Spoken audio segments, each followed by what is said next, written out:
সফলতাৰে সামৰণি পৰিল সৰস্বতী বাগধনীৰ ৰূপালী জয়ন্তী সমাৰোহ। গীতে মাতে জীপাল শিক্ষা কেন্দ্ৰৰ বাকৰি।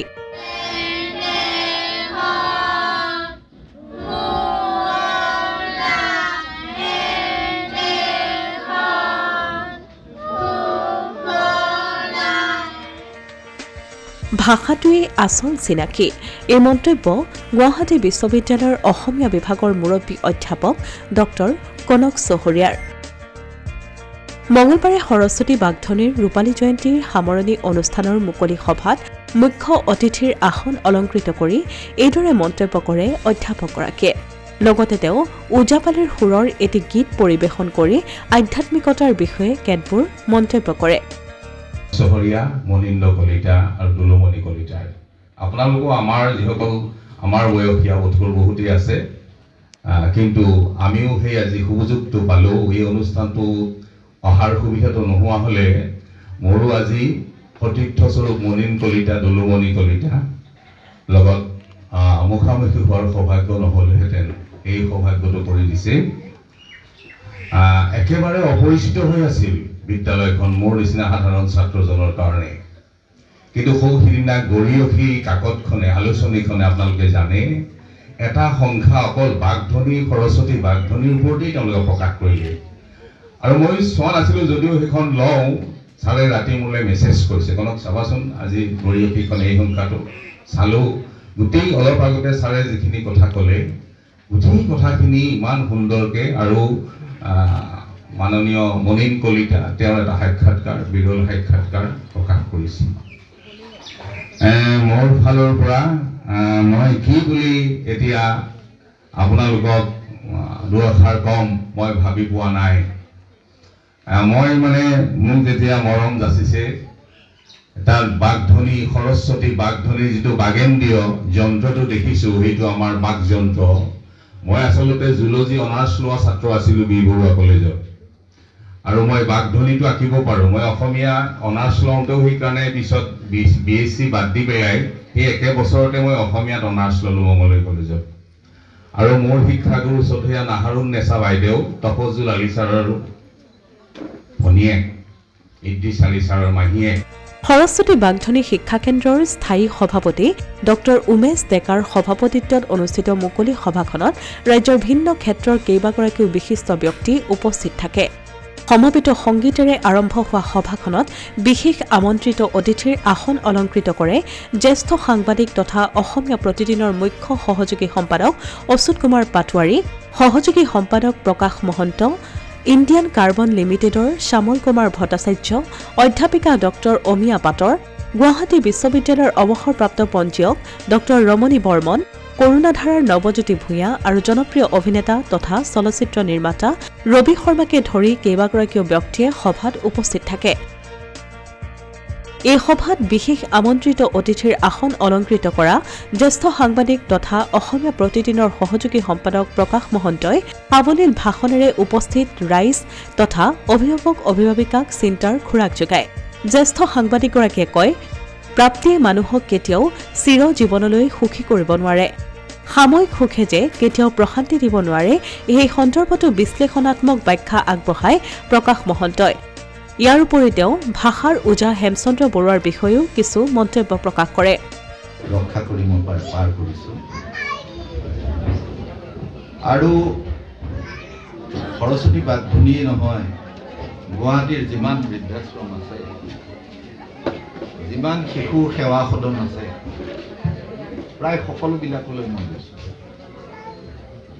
মোৰ ল'ৰাৰ অন্নপ্ৰাশন মই জালুকবাৰীত বিনয় তামুলী ছাৰে প্ৰতিষ্ঠা কৰা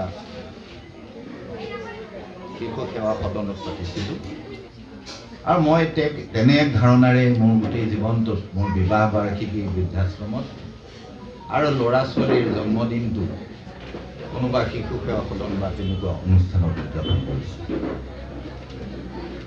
মোৰ বিয়া পতাৰ 33 বছৰ হ'ব। 25 বছৰীয়া অনুষ্ঠানটো অকণমান ডাঙৰকৈ কৰিছিল। আন গেষ্ট মই কেতিয়াও লৈ নাযাওঁ। দুটা বস্তুৱে মানুহক পৰিতৃপ্ত কৰে। এটা হ'ল সমৰ্পিত ভাৱনাৰে সুনিৰ্দিষ্ট এক কৰ্মত অসমৰ্থ বুলি ভাবা এচাম লোকক আশ্ৰয়, শিক্ষা আৰু প্ৰতিষ্ঠা প্ৰদান কৰাৰ জৰিয়তে লাভ কৰা মানসিক পৰিতৃপ্তি, আৰু আনটো হ'ল সেই তেনেকুৱা প্ৰচেষ্টাৰ সৈতে সহযোগী হোৱাৰ মাজেৰে লাভ কৰা পৰিতৃপ্তি। প্ৰাপ্তিয়ে মানুহক কেতিয়াও চিৰ জীৱনলৈ সুখী কৰিব নোৱাৰে। মই 1 কোটি টকা লটাৰীত পাই যাব পাৰোঁ, মোক সুখী কৰি ৰাখিব নোৱাৰে। মই বহুত ডাঙৰ লেখক, সাংবাদিক, অধ্যাপক, বিষয়া, মুখ্যমন্ত্ৰী বা তেনে পদবীধাৰী হ'ব পাৰোঁ, সেয়াই মোক সুখী কৰিব। সুখী হ'বলৈ হ'লে যি মানসিক পৰিতৃপ্তি লাগে, সেই মানসিক পৰিতৃপ্তি, পাৰিবাৰিক যি সুখ, তাৰ বাতাবৰণটো যদি সমাজমুখী হয়, সেই বাতাবৰণটো যদি সমৰ্পিত প্ৰাণৰ হয় সমাজৰ বাবে, তেনেহ'লে সেয়াই আচলতে পৰম সুখ বুলি পৰিগণিত হয়। শক্তিশালীভাৱে সক্ষম বুলি শেহতীয়াভাৱে ক'বলৈ আমাক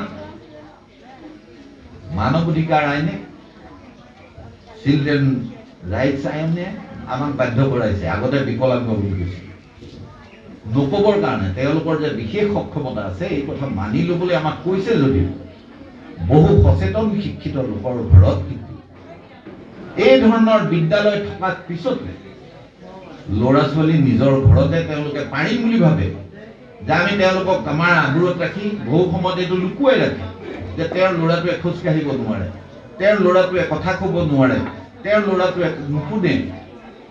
এই কথাটো লুকুৱাই ৰাখি নিজে পাৰিম বুলি ভাবি বিভিন্ন চিকিৎসকৰ লগত যোগাযোগ কৰি থাকোঁতে সময় পাৰ হৈ যায়। আৰু এটা সময়ত সমাজত কেনেকৈ আমূল পৰিৱৰ্তন কৰাৰ চিন্তা আনি দিব পাৰে, সেই কথা আমাক ষ্টিফেন হকিঙে প্ৰমাণ কৰি থলে। তেওঁ এডাল স্নায়ু মাত্ৰ সক্ৰিয় হৈ থকা অৱস্থাত ৰবট তৈয়াৰ কৰি সেই ৰবটৰ জৰিয়তে বিজ্ঞানৰ বিভিন্ন উদ্ভাৱন তেওঁ কৰি থাকে। তাৰ কাৰণে তেওঁ কোনো ডাঙৰ স্কুলত পঢ়া নাই, সেই সামৰ্থ্য তেওঁ নাছিল। তেওঁ অথৰ্ব এক দেহা আছিল, এডাল মাত্ৰ স্নায়ু সক্ৰিয় হৈ আছিল, তাৰ জৰিয়তে এইখিনি। ইফালে মঙলবাৰৰ অনুষ্ঠানত বিশেষ অতিথি হিচাপে উপস্থিত থকা অসমীয়া প্ৰতিদিনৰ মুখ্য সহযোগী সম্পাদক অচ্যুত কুমাৰ পাটোৱাৰীয়ে সৰস্বতী বাগধনীৰ 25 বছৰীয়া পৰিক্ৰমাৰ শলাগ লয়। সাহিত্যিক সম্পৰ্কে এটা উচ্চ ধাৰণা জন্মাইছিল আমাৰ ডক্টৰ ডেকা ছাৰৰ পিতৃ হিতেশ ডেকাই, যিয়ে এইটো জীৱন বা আজিৰ মানুহ দেখি মানুহৰ কথিতজ্ঞ হিচাপে বিখ্যাত হৈ গৈছে। আৰু একেই সৰলতা মই দেখিছোঁ মনেন্দ্ৰনাথ কলিতা, গৌৰমণি কলিতাৰ ব্যক্তিত্ব। যেনেকৈ হিতেশ ডেকা ছাৰ, যিদৰে উমেশ ডেকা ছাৰ, যিদৰে মই হিতেশ ডেকাৰ পুত্ৰৰ কথা কৈছোঁ। তুমি হেৰুৱা বালকি, এই যে আমি অকণমান যদি সহায়ত আগবঢ়াব পাৰোঁ, আমি কি হেৰুৱাম? আমি একো হেৰুৱাবলগীয়া নহয়। সেই সময়টোতে ভাৱনাৰ কথাই সমাজৰ প্ৰতিজন শুভচিন্তকে ভাবে, আৰু সেই শুভচিন্তাৰ বাবেই আজি সেই তাহানি 25 বছৰ আগতে বধিৰৰ ধ্বনিতত্ত্ব লিখা নলিন কলিতা আজি পৃথিৱীৰ আদৰ্শ হৈ পৰিছে। মই অভিনন্দন জনাইছোঁ সৰস্বতী বাগধনীৰ। এই অনুষ্ঠানত উপস্থিত থকা শ্যামল কুমাৰ ভট্টাচাৰ্য, ডক্টৰ অমিয়া পাটৰ, ডক্টৰ ৰমণী বৰ্মন আৰু অভিনেতা ৰবি শৰ্মাই প্ৰদান কৰা সাৰুৱা ভাষণে উপস্থিত অভ্যাগতসকলৰ উপৰি ছাত্ৰ ছাত্ৰী তথা শিক্ষক শিক্ষয়িত্ৰীক আপ্লুত কৰে। অলপ স্বাৰ্থপৰ হৈ আজি অত বছৰ আপোনালোকে দি অহা মৰম আশীৰ্বাদৰ বাবে আপোনালোকক এই সুযোগতে পুনৰবাৰ মোৰ কৃতজ্ঞতা জ্ঞাপন কৰিছোঁ।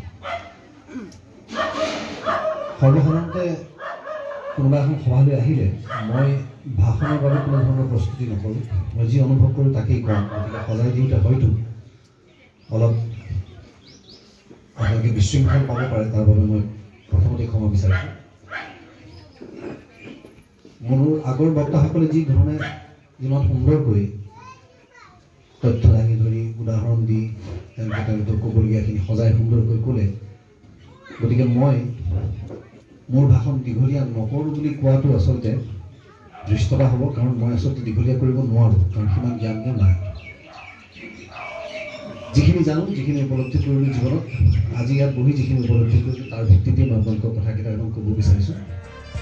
উল্লেখযোগ্য যে আজিৰ এই মুকলি সভাৰ মাজতেই শিক্ষা কেন্দ্ৰটিৰ ছাত্ৰ ছাত্ৰীসকলে পৰিৱেশন কৰা গীত আৰু নৃত্যই সভাক দিয়ে এক অনন্য মাত্ৰা। বধিৰ ছাত্ৰ ছাত্ৰীসকলৰ ফুটা নুফুটা মাতেৰে পৰিৱেশন কৰা জাতীয় সংগীতে উপস্থিত আটাইকে আৱেগিক কৰি তোলে।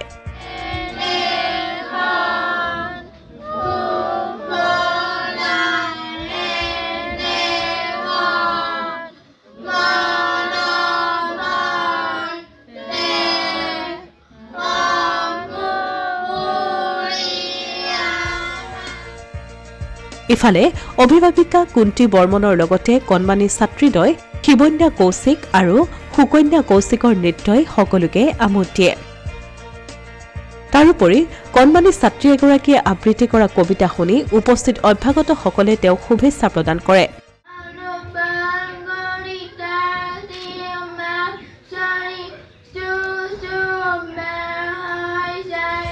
এইখিনিতে উল্লেখ কৰাৰ প্ৰয়োজন যে 2 পৰা 4 ফেব্ৰুৱাৰীলৈ দুদিনীয়া কাৰ্যসূচীৰে অনুষ্ঠিত কৰা হৈছিল গুৱাহাটী মহানগৰীৰ বীৰকুছিস্থিত সৰস্বতী বাগধনীৰ ৰূপালী জয়ন্তী সমাৰোহ। এই 2টা দিনৰ বিভিন্ন কাৰ্যসূচীত ৰাজ্যৰ কেইবাগৰাকীও বিশিষ্ট ব্যক্তিয়ে উপস্থিত থাকি তেওঁলোকৰ এই মহান যাত্ৰাক উদগনি যোগাই কৃতাৰ্থ কৰে। Asomiya Pratidin digital desk.